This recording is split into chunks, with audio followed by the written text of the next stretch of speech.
Okay, so Romeo has his potion. He's on his way to Mantua, he's on his way from Mantua to go see Juliet, who he thinks is dead. Paris has also heard that Juliet is dead, so he's also going to go see Juliet's body to like pray over her or like mourn her. Probably try to steal some jewels off her, knowing Paris, take whatever she has because he's such a gold digger, but. Okay, so Paris and his page enter the tomb, the Capulet tomb.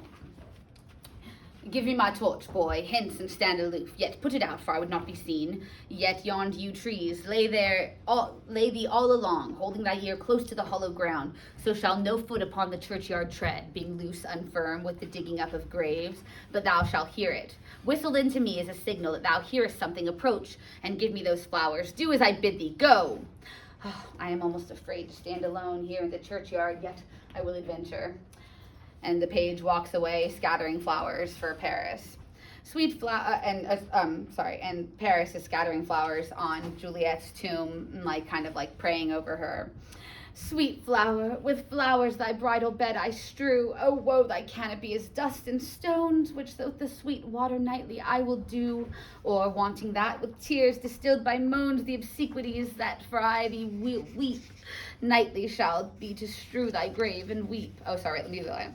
The obsequies that I for thee will keep, nightly shall be to strew thy grave and weep.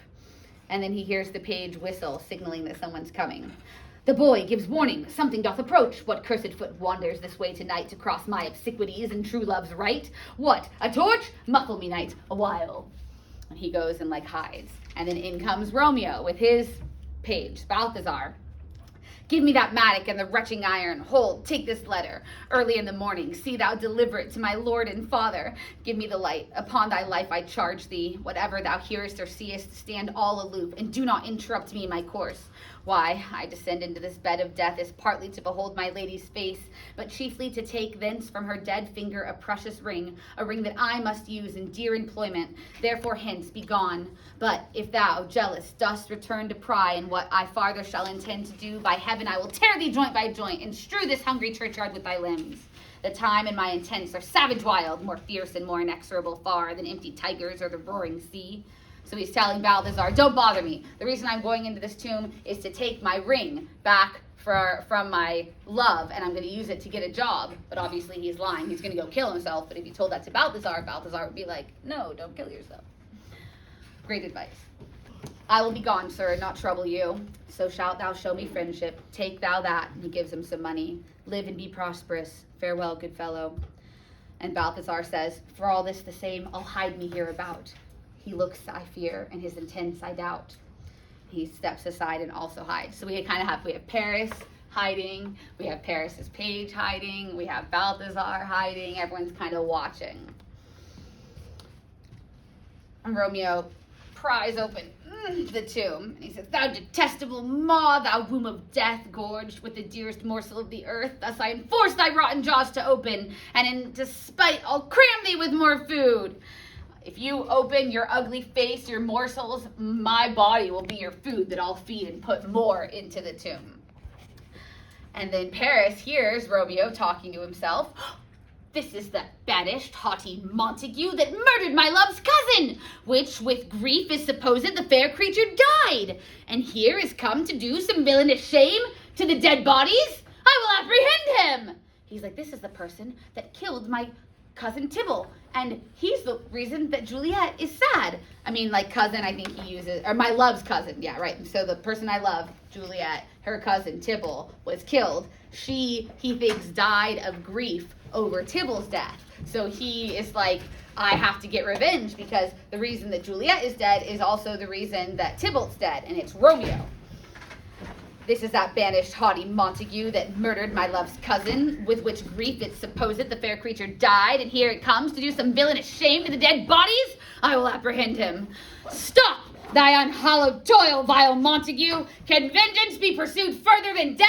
Condemned villain, I do apprehend thee. Obey and go with me, for thou must die. I must, indeed, and therefore came I hither. Good gentle youth. Tempest not a desperate man. Fly hence, leave me.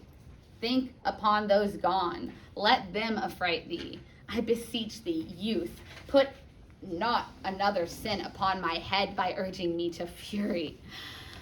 Oh, be gone. By heaven, I love thee better than I love myself, for I come hither armed against myself. Stay not, be gone, live, and hereafter say a madman's mercy bid thee run away.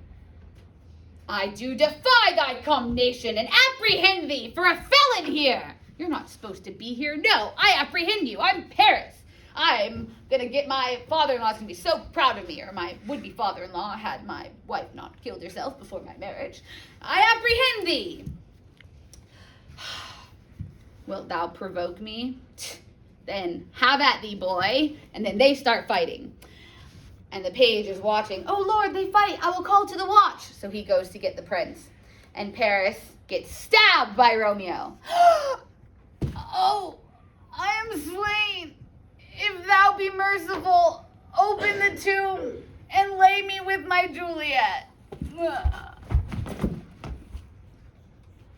And Romeo's like, so the last thing I'm going to do is let you lay with my wife. I'm about to lay with her in death. So let's get on with it. I didn't even want to kill you, Paris. You got in my way. You had to die. You didn't have to do it, and that was your choice, so I don't even feel bad. So now he's dead. And Romeo says, in faith I will. Let me pursue this face. Mercutio's kinsman, noble county Paris? What said my man when my betrothed soul did not attend him as we rode? I think he told me Paris should have married Juliet. Said he not so? Or did I dream so of it? Or am I mad hearing him talk of Juliet to think it was so? Oh, give me thy hand, one writ with me in sour misfortune's book. I'll bury thee in a triumphant grave. And he opens a tomb, another tomb. A grave? No, a lantern, slaughtered youth. And he opens Juliet's tomb. For here lies Juliet, and her beauty makes this vault a feasting presence full of light. Death, lie thou there, by a dead man interned. And so he lays Paris next to Juliet, and he says, how oft when men are at the point of death have they been merry, which their keepers call a lightning before death. Oh, how I may call this lightning. Oh, my love, my wife. I mean, it says he lays Paris in the tomb, but how it's in the movie, it has them like individual tombs, but he doesn't like lay Paris like next to her in the coffin. Like that would be weird. I think a tomb is more kind of like a monument, and he lays Paris in like another section of it, like if it's like there's like, you know, like bunk beds almost, you know. So it's not that he's laying him next to Juliet because that's his spot. He saved that spot for himself. But that Paris is now in the tomb along with Tybalt, along with Juliet. They're all in the tomb. He's with a lot of dead people right now. So he lays Paris in the tomb, and then now he's talking to himself, and he says, on line 91, oh, my love, my wife, death that had sucked the honey of thy breath hath had no power yet upon thy beauty. Thou art not conquered. Beauty's ensign yet is crimson in thy lips, and in thy cheeks, and death's pale flag is not advanced there. Tybalt liest there in thy bloody sheet. Oh, what more favor can I do to thee than what thy hand that had cut thy youth in twain to sunder that was his enemy? Forgive me, cousin. Ah, oh, dear Juliet, why art thou yet so fair? Shall I believe that unsubstantial death is amorous, and that the lean abhorred monster keeps thee here in dark to be his paramour, for fear of that I still will stay with thee, and never from this palace of dim night depart again? Here I will remain, with worms that are thy chambermaids. Oh, here will I set up my everlasting rest, and shake the yoke of inauspicious stars from this world-wearied flesh. Eyes, look upon your last. Arms, take your last embrace. And lips, oh, you, the doors of breath, seal with the righteous kiss, the dateless bargain to engrossing death. And he kisses Juliet. Come, bitter conduct. Come, unsavory guide, thou desperate pilot. Now at once run on thy dashing rocks, thy seasick weary bark. Here is to my love.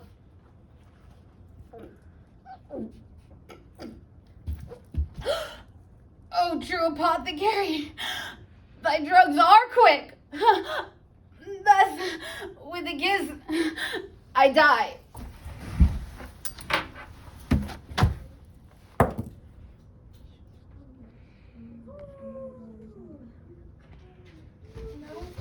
Okay, so Romeo's legit dead now.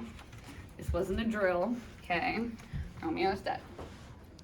We'll have his funeral the last day, okay? We'll process that later, okay?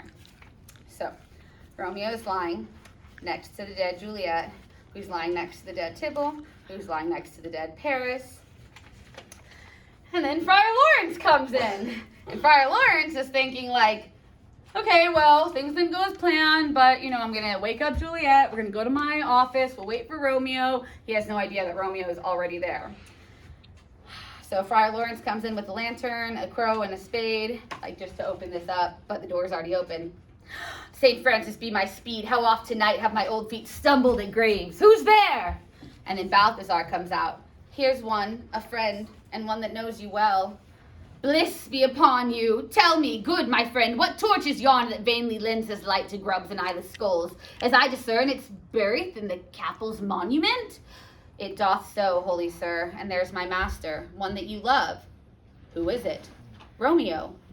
How long has he been there? Full half an hour. Go with me to the vault. I dare not, sir. My master knows not, but I am gone hence, and fearfully did menace me with death if I did stay to look on his intent. Stay then, I'll go alone. Fear comes upon me, oh much that I fear some ill unthrifty thing. As I did sleep under this yew tree here, I dreamt my master and another fought, and that my master slew him. You weren't dreaming, Balthazar. You were awake. God, Balthazar, he's so stupid, right? I know, right? Come on, Balthazar. Worst serving man ever. So Friar Lawrence, he's like hearing this now, and he's like, oh gosh, and he moves towards the tomb. Romeo! Alack, alack, what blood is this which stains the stony entrance of this sepulchre? What mean these masterless and gory swords to lie discolored by this place of peace? Romeo?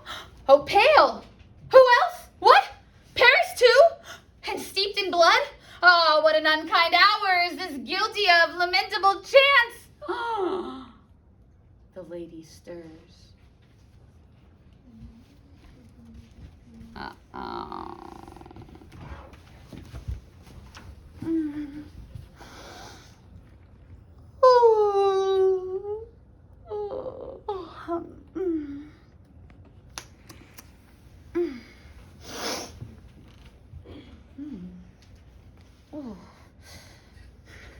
Oh, comfortable friar. Where's my lord? I do remember well where I should be, and there I am. But where's my Romeo? I hear some noise. Lady, come from that nest of death, contagion, and unnatural sleep. The greater power than we can contradict hath thwarted our attempts. Come, come away. Thy husband in thy bosom there lies dead. In Paris too. Come, I'll dispose of thee among a sisterhood of holy nuns. Stay not to question, for the watch is coming. Come, come, go, good Juliet. I dare no longer stay.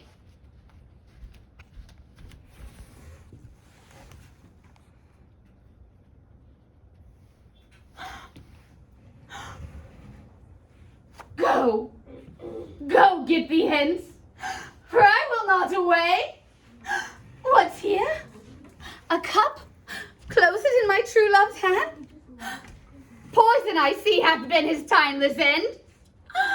Oh, Cho, drunk it all, and left no friendly drop to help me after? I will kiss thy lips. Haply some poison yet doth hang on them, to make me die with the restorative.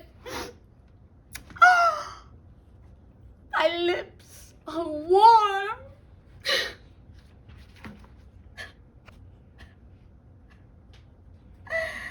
And so then she hears people coming, right? Because remember, Peter called the watch, right?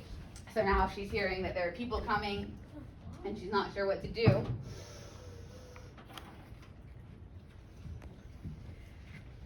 Lead boy, which way? Ye noise? Ye noise? Then I'll be brief. O happy dagger, this is thy sheath. There, rust, and let me die.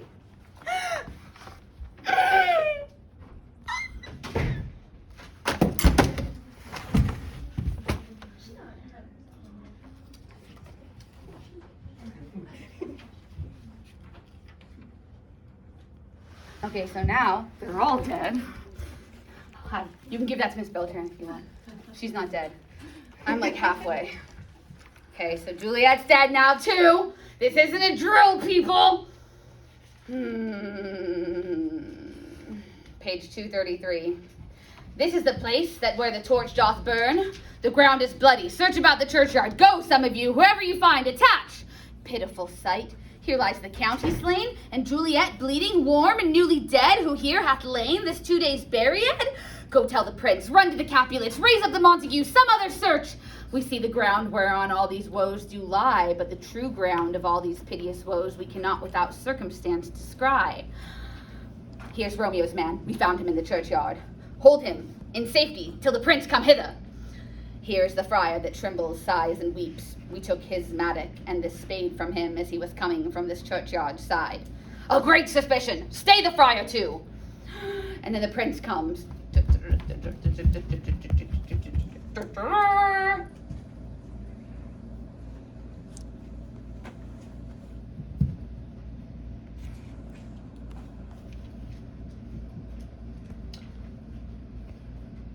What misadventure is so early up that calls our person from our early morning rest? And then Capulet comes in. What should it be that so shrieked abroad? Oh, the people in the streets cry Romeo, some Juliet, and some Paris, and all run with open outcry towards our monument. What fear is this which startles in our ears? Sovereign, here lies the county Paris slain, and Romeo dead, and Juliet dead before, warm and new killed. Search, seek, and know how this foul murder comes. Here's the friar and slaughtered Romeo's man with instruments upon them fit to open these dead men's tombs. Oh heavens! Oh wife! Look how our daughter bleeds! This dagger hath mistaken her for, lo, his house is empty on the back of Montague and is missheathed in my daughter's bosom. Oh me, this sight of death is as a bell that warns my old age to a sepulture. Come, Montague, for thou art early up to see thy son and heir now early down. Alas, my liege, my wife is dead tonight. Grief of my son's exile hath stopped her breath. What further woe conspires against mine age? So now Lady Montague's dead too! Just can't catch a break, Verona. So Montague's like, I've already been up because Romeo's been exiled and it killed my wife. What else could you tell me that's bad news? And the prince is like, there's a lot of dead people behind me. Look, and thou shalt see.